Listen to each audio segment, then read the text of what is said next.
So today I'll be reading another talk from The Most Precious Gift, honoring the life and work of Ajahn Sucitto.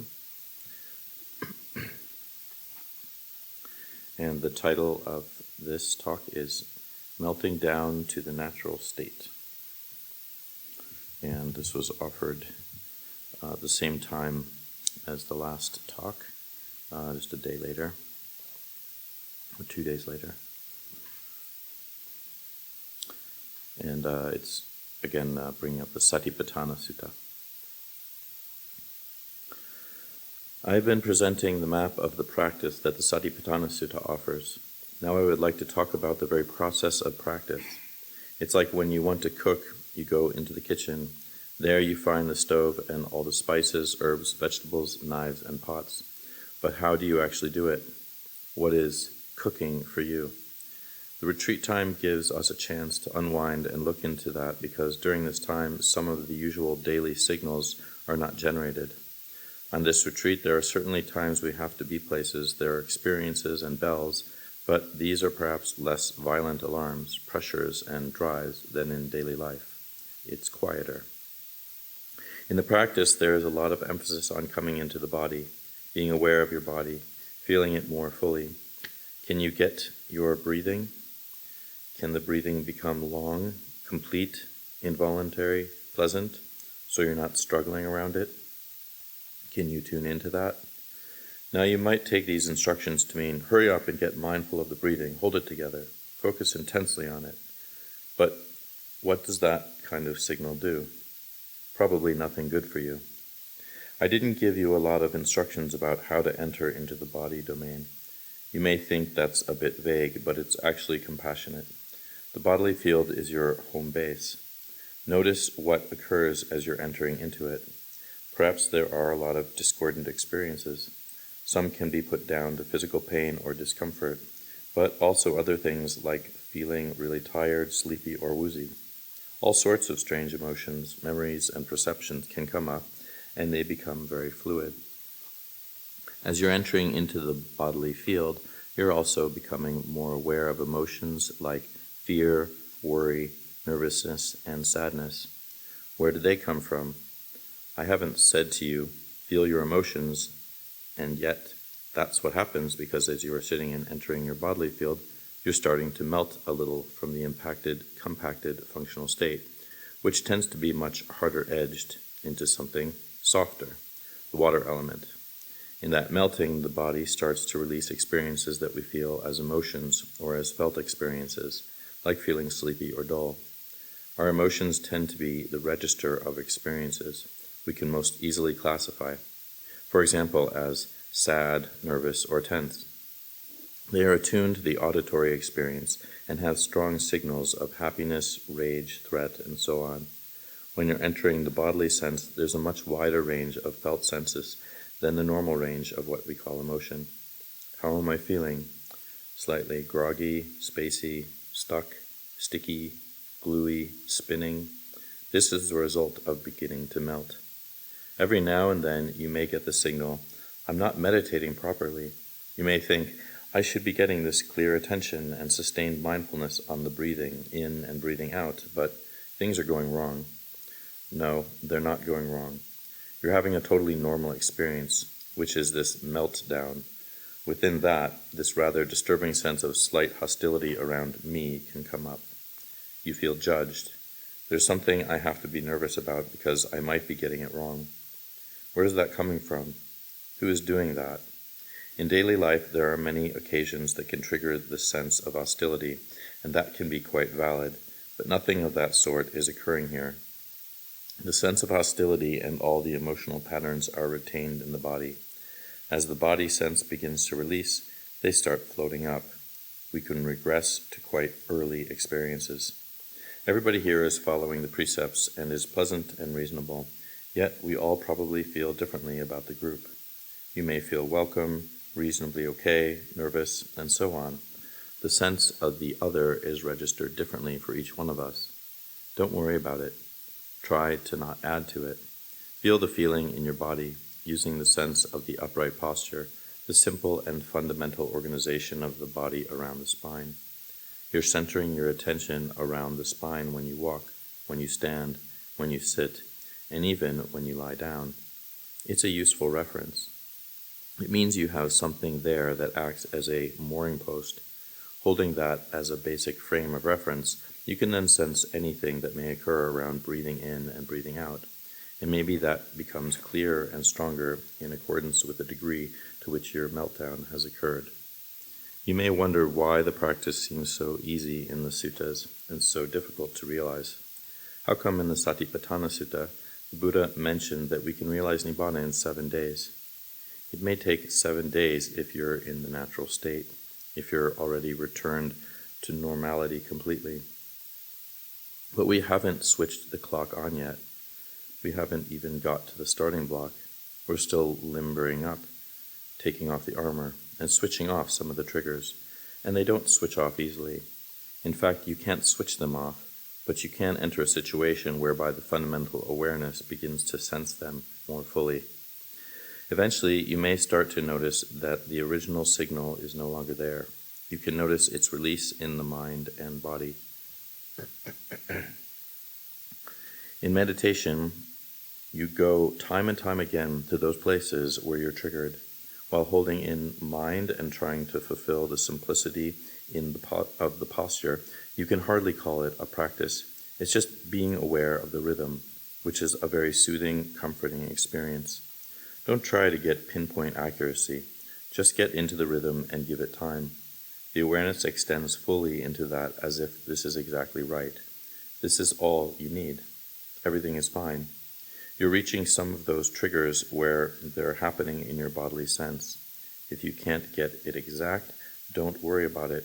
It could be an overall sense of not much room here, over alert, or edgy. These senses may be not specific to locations. They can be overall bodily senses. You touch them and you breathe through them, and it allows the system to reorganize itself around the involuntary quality of stresslessness. Then things begin to melt. When things begin to melt, what occurs may be a sudden sense of relief, but it's probably more likely to be a feeling of disorientation. Perhaps some of the emotional patterns that are in there begin to unfold, and we feel sad, exhausted, or whatever. Often people want to crash out. They think, why don't we just have a sleeping retreat? I think there are retreats set up like that. You learn to rest a lot, which could be a great idea.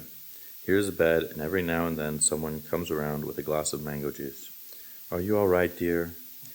They offer you a little foot massage if necessary, and you gurgle. That may work to a degree as a symptomatic level, but if you want to get some understanding of how to release these patterns, then it's better to stay in a meditative state without massive amounts of stress attuned to your spine, even if you are lying down, alert, but open, switched on with no particular program. You want to fully feel what is being felt. As your awareness spreads through your body and even into the space around you, ask yourself, how is that? Is your awareness happening around you? Maybe your nerve endings or your signaling system is sensing what's around you. Every creature does that, and we can do the same thing if we allow ourselves to do so. You can feel at the edge of your skin and the periphery of the body. What's around me? Is there anything here that I need to organize or get done? How am I being seen? What if there's nobody looking, or what's looking at us is benevolent and admiring? The Buddha. What would that be like? You can play with these perceptions. The entire body system can come to what we call the natural state. The path to it may take you through some rocky territory as things unfold, but it's extremely encouraging to recognize that this process will occur with only a little effort. Just what it takes to stay mindful in a very broad way, with no conclusion, no aim, no performance, no graduation, no marks, no certificates, no time boundaries. It will all start to unfold because it wants to. In a way, we have to hand it over to something that's intuitive and not controlled through our normal way of operating. One of the things to frame up is the control system. How important control and organization are for us in our lives. We're driving a car, working on a problem, fulfilling a function, and so forth. We control, organize, and make sure everything is working in order to arrive at a result. This has a profound effect on our lives. for a very long time. My father started working when he was 14 and worked until he dropped dead at 68. He was in a work mode for 54 years, and he basically died of stress. The primary signals of, I have to get it done, it's important, it's urgent, it's necessary, get the right results, make everyone else happy, achieve, are very easily switched on because our system responds easily to stress, to the danger of getting it wrong. We go on alert. Switching these signals off takes a bit longer. You have to check them out, feel them out, because that signal of stress goes into your body, which then firms it up. You stay in that mode. So even if you sleep 7 or 8 hours at night, you're still not completely resting. Sometimes you can't even fall asleep because the body is still holding that signal in a subliminal way. You can't control your ability to control. If you think, I'd like to be in control of my control systems so that I can switch them off, that's a control attitude. You can't control uncontrol. You have to allow the chaos and find it safe. Allow getting it wrong and find it safe. Just sustaining that present awareness to allow things to happen. We control a lot, our social behavior, what's suitable, what's acceptable, what's polite, what's decent. It's happening a lot. But does it work? Yes, control is necessary, but how can you undo it so that you can let the system rest? When we control, there's a certain activating, energizing, a tightening up that occurs with it. When you're doing abstract things such as developing ideas, work programs, schedules, or goals, that's going to be held in your head and your eyes, which can become very tight, and that does not switch off, as most of us can recognize the work is never finished. Okay, I have today's quota done, but tomorrow, by the end of the week, and let me think, the way it's going now, perhaps by next weekend I could relax. But how am I going to get that done? And how you go to bed with these thoughts, the stress is still there, you're still on alert. When you wake up in the morning, maybe you have a cup of coffee, toast, and a bowl of cereal, most likely with the drive of getting the thing done. So you've hardly even stopped. The work is a very strong program.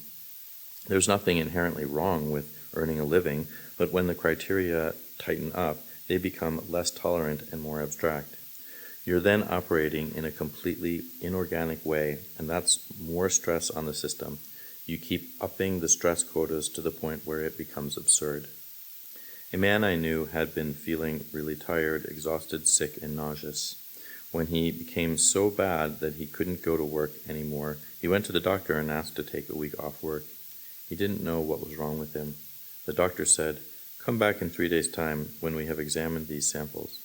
When the man came back to the doctor told him, "I'm afraid to have to tell you that you need to go into a hospital for 10 days or so in order to do more tests because it looks like you have a serious form of pelvic cancer and might only have 2 weeks left to live."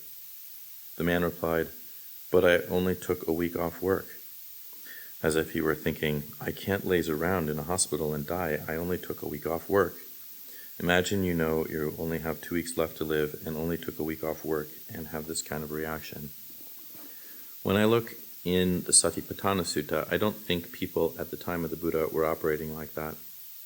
They may have been farmers or merchants, so they didn't have this huge amount of stress to unpack. Nowadays, we really believe in numbers, and that makes us disembodied. We go very abstract. It's a common enough observation. It was particularly so in the early days when some Westerners went to Thailand to train in the forest monasteries. A lot of the Thai monks had been village men, farming and tending buffaloes. They were in their bodies because that's what their lifestyle was about. They couldn't believe how clumsy these Westerners were. They were constantly stomping their feet on roots of trees, walking into spider webs, and bashing their heads on low-hanging branches. They were thinking, how can these people be so utterly stupid?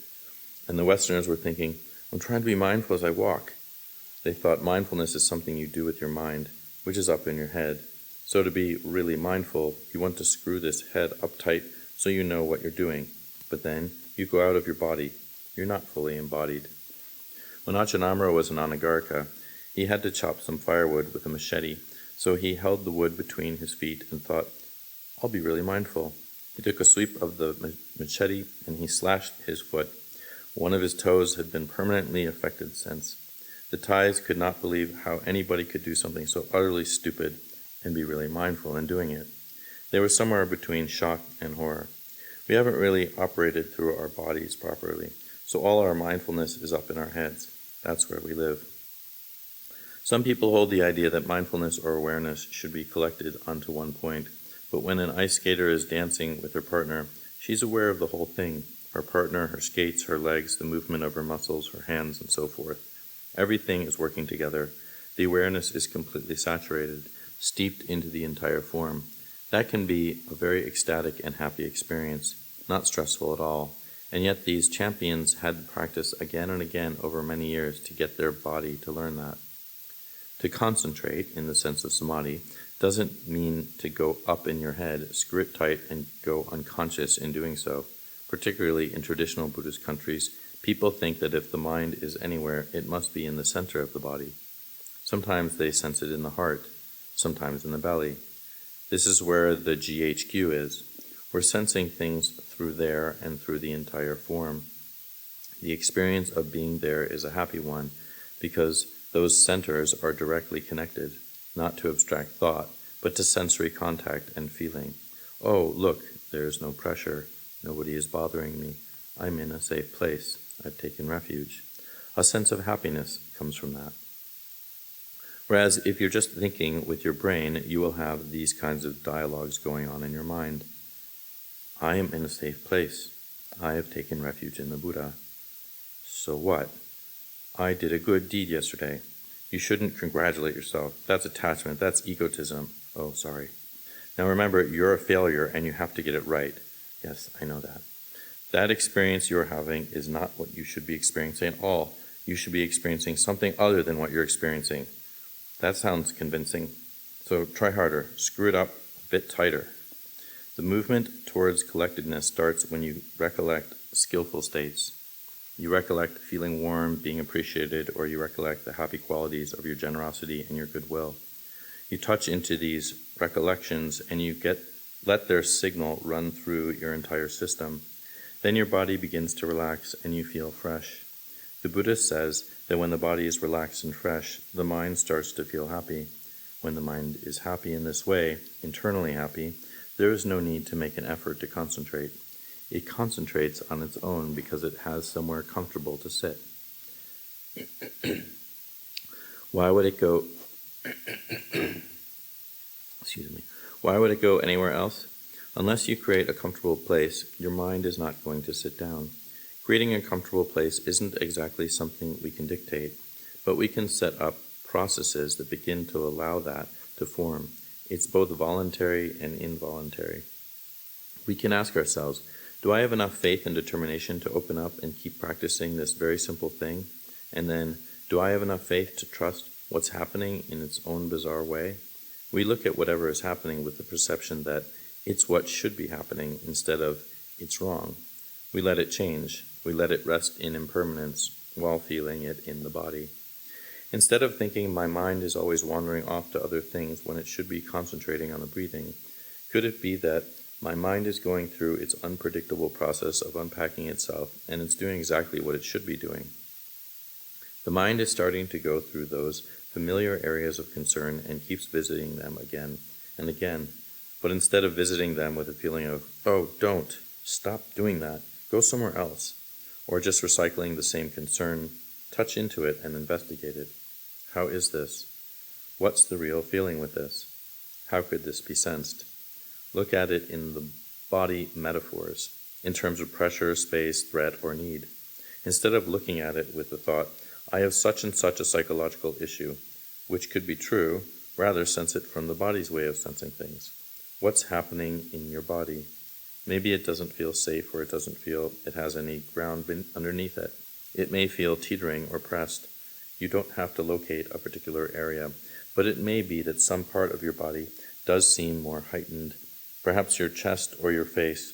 Whether there's a general sense or a more localized sense, you're touching it, breathing in, breathing out, and gradually opening to it. This is the process of clearing. It's partly decisive and partly random.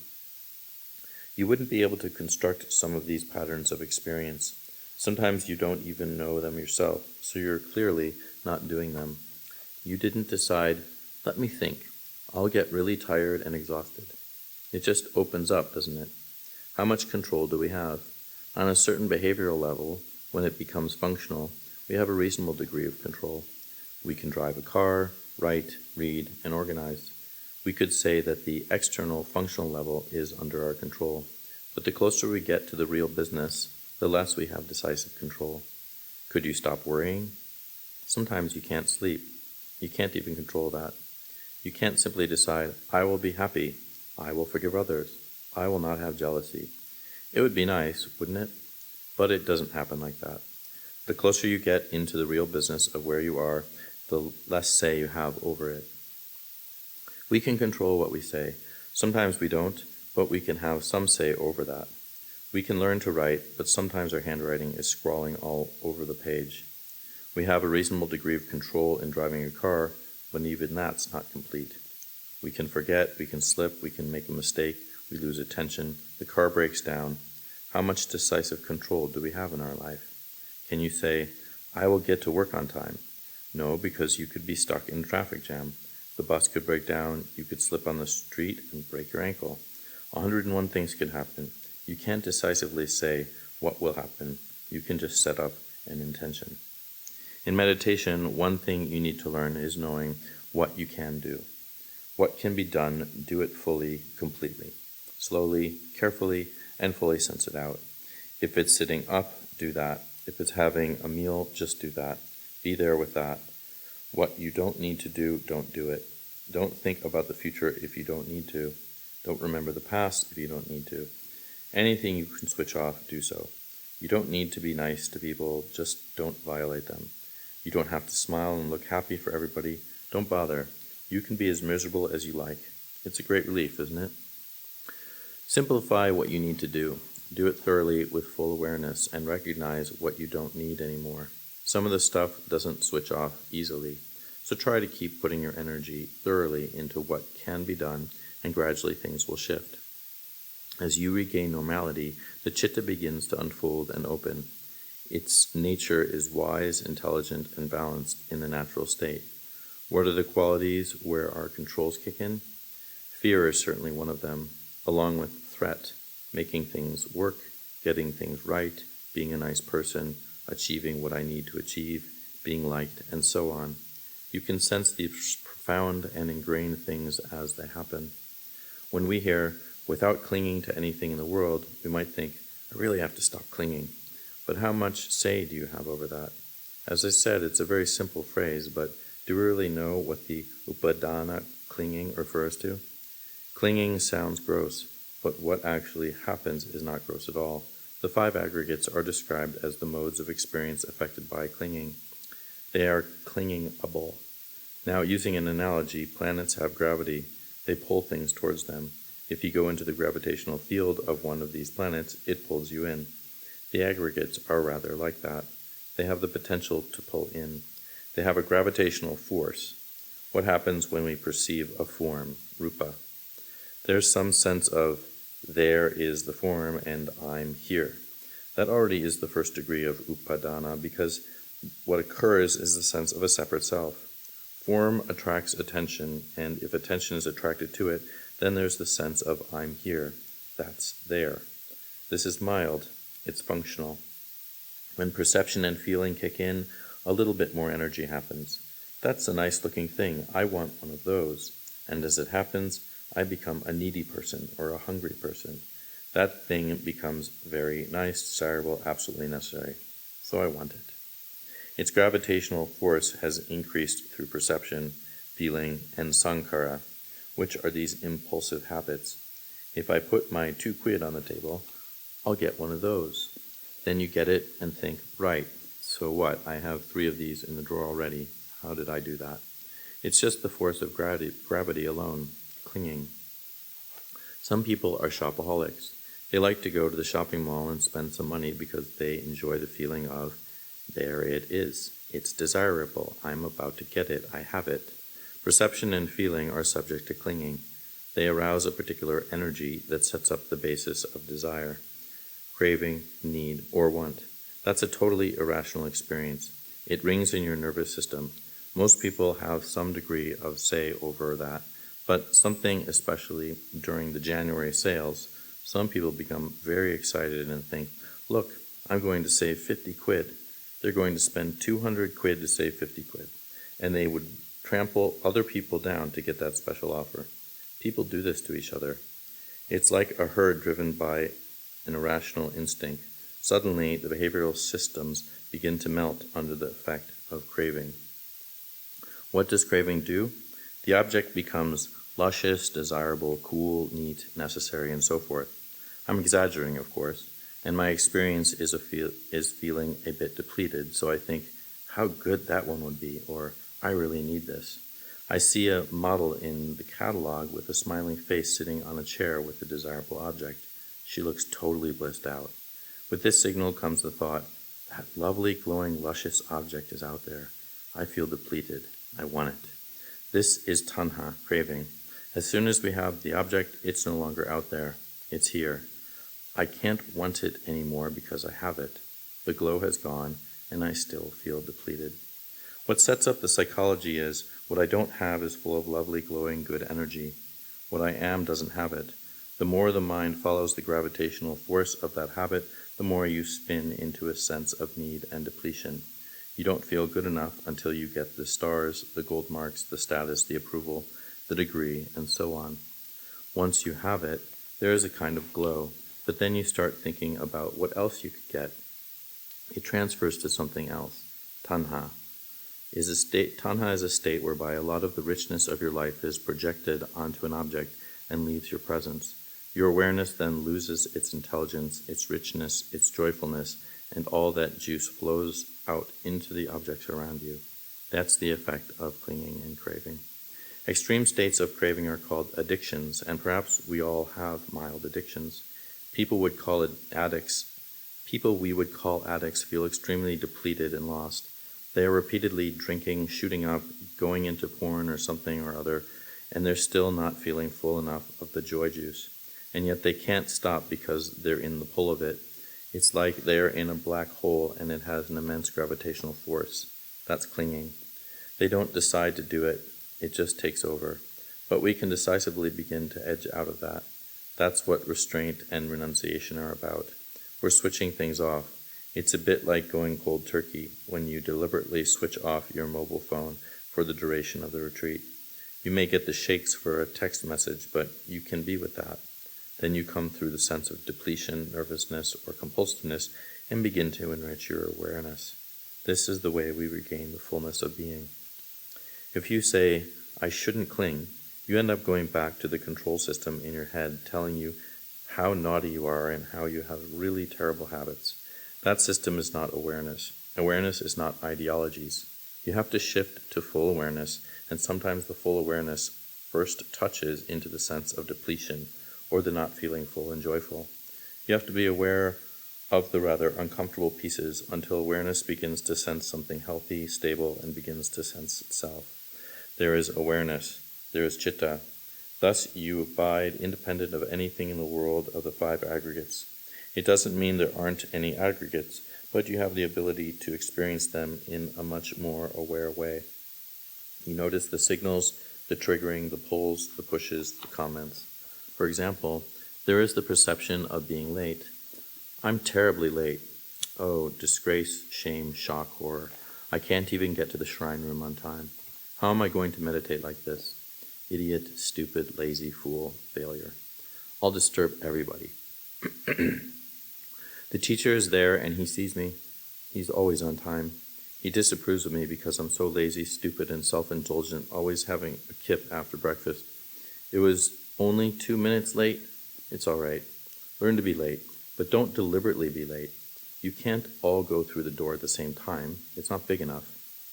So somebody has to come in last, feeling, oh, I'm last. I'm going to move the cushion and disturb all these people. Check out your perception of other people. Who are these other people? Who is looking at you? Who is commenting on your posture? Who is commenting on how much food you eat? Who is commenting on how you go about doing your chore? You know who it is. It's not other people, is it? That's called projection. When there isn't an object of clinging, we create one. The subject and the object are created by clinging and perception. If there isn't anybody, I can create somebody who disapproves of me. That isn't a choice. Nobody would want to do that. That's the effect of clinging. So we come back to the basic experience of, here I am, getting it wrong, feeling my body, getting it wrong, breathing out, getting it wrong. That's a very different set of intentions that occur from established awareness. Instead of the habitual negative reactions, you start to feel some of the signals. I'm getting it wrong, therefore I need encouragement. I'm getting it wrong, therefore I need to be given a little more time.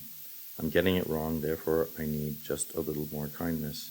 I'm getting it wrong, therefore I need to trust my ability to learn. And you refuse to send a different kind of signal. Then you begin to question, what is wrong anyway? Who are other people? These experiences can be very difficult. There was a young man who became a monastic at Chithurst, and he had to be in the corner with his back against two walls on either side to be able to sit in a room with other people. Even in a Sangha meeting of about 60 people, that was as much as he could handle. Clearly, as much as he tried, community life wasn't something he could manage. The sense of other people was irrationally terrifying, nerve-wracking, and there was history to back that up. Now I'll give you another example of one of our devoted Thai supporters. We offered her a kuti in the forest so that she could have some time on retreat. And she replied, that would be very nice. Can I bring my friend?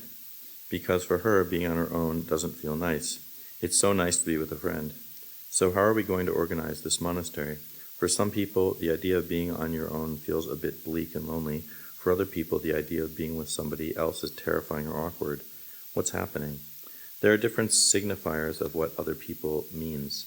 Generally speaking, in village communities where people have learned to live as extended families, running around, sharing each other's houses and so forth, being with other people is pleasant, comfortable, and fun.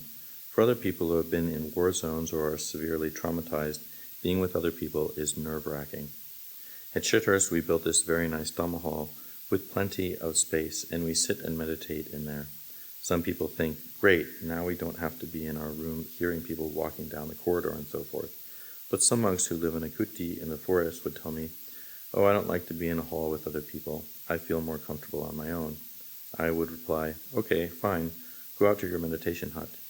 Then I would see them at tea time sitting around and chatting with people. So I would say, I thought you wanted to be alone. And they would reply, well, I'm just having a chat.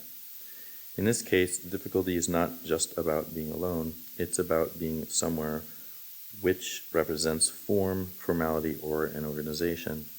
We can feel over-formalized being with other people in that situation. When we sit around and have a cup of tea together, other people suddenly become a form of friendship and company. So other people are not people, they are signals. As a metta practice, try to feel the impression that everything immediately around your body is spacious, open, warm, and friendly. Feel that in your arms, your chest, your face, and your belly. Perhaps you can imagine you're sitting in a warm bath or on a sunny beach. Play with it. How does that feel? These experiences are very much bodily signals. We may have psychological interpretations of them and emotional responses, but the primary thing is what the body senses. Clinging can't be undone completely just through clarity and intentionality, but it can't be undone without them. You use clarity and intentionality to come into the place where clinging can undo itself, and that place is in the embodied state, breathing in and breathing out. We can all do this practice. If we couldn't do it, it wouldn't have been taught, and because we struggle with it, it needs to be taught and encouraged. Some of the maps presented in the suttas can be very daunting. In the map, you can move from the beginning to the end in a few minutes, but when you start your practice at point A, it may take quite a while before point B begins to open. The way I recommend practicing is to stay with what you know, what you can do, until there's an opening. At some point, breathing is completed and long. Then it's calming down and becoming much briefer and quieter. Then you can sense your whole body as a unified thing, rather than bits and pieces stuck together. You look for these openings as they come in, and you incline towards them, but you don't try to push from one stage to the next. Before you practice anapanasati, recollect, feel comfortable, really get the sense of refuge. Look at those getting it right and getting it wrong messages. Start to unhook those workaholic, I have to get it done by Friday messages. Really look at those. I'm not as good as somebody else messages, and breathe through them. Feel your body independently of them. The body in itself is independent of them, but we don't often feel the entirety of the body. When the entirety of the body is felt, is sensed, then your breathing will come through, and you can pick it up.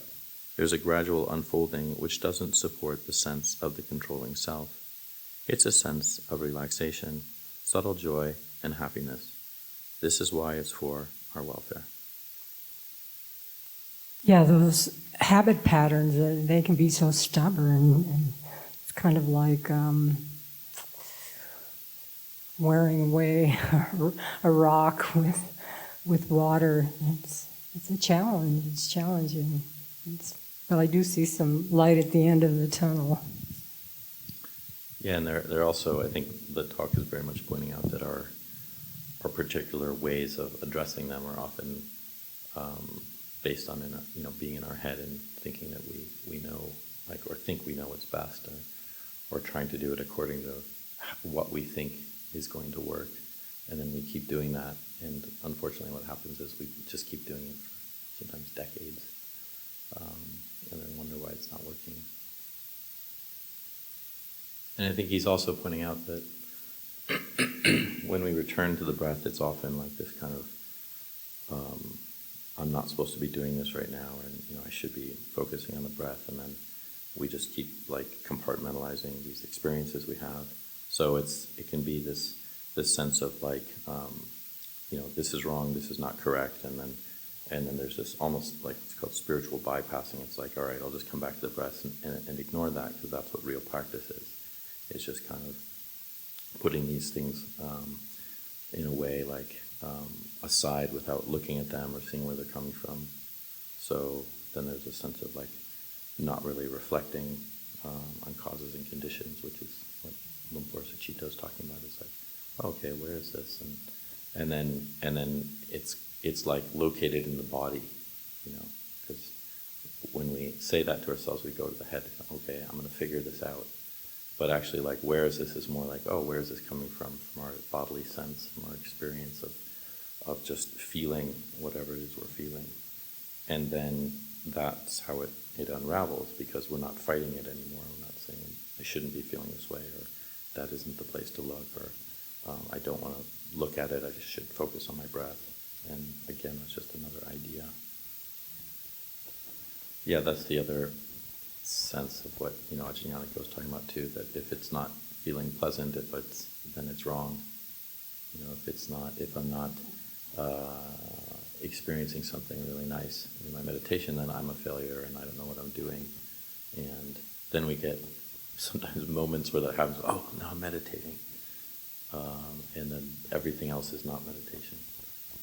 So it's very helpful to kind of see it's just all part of our experience if we allow whatever we're experiencing to be felt.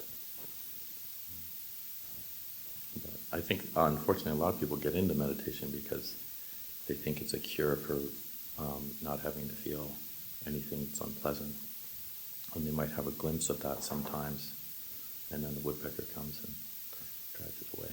Yeah. Whether it's pleasant or unpleasant. Ironically, it's the pushing away that's even, it creates so much unpleasantness. Okay. Well, it's time to start doing, not doing.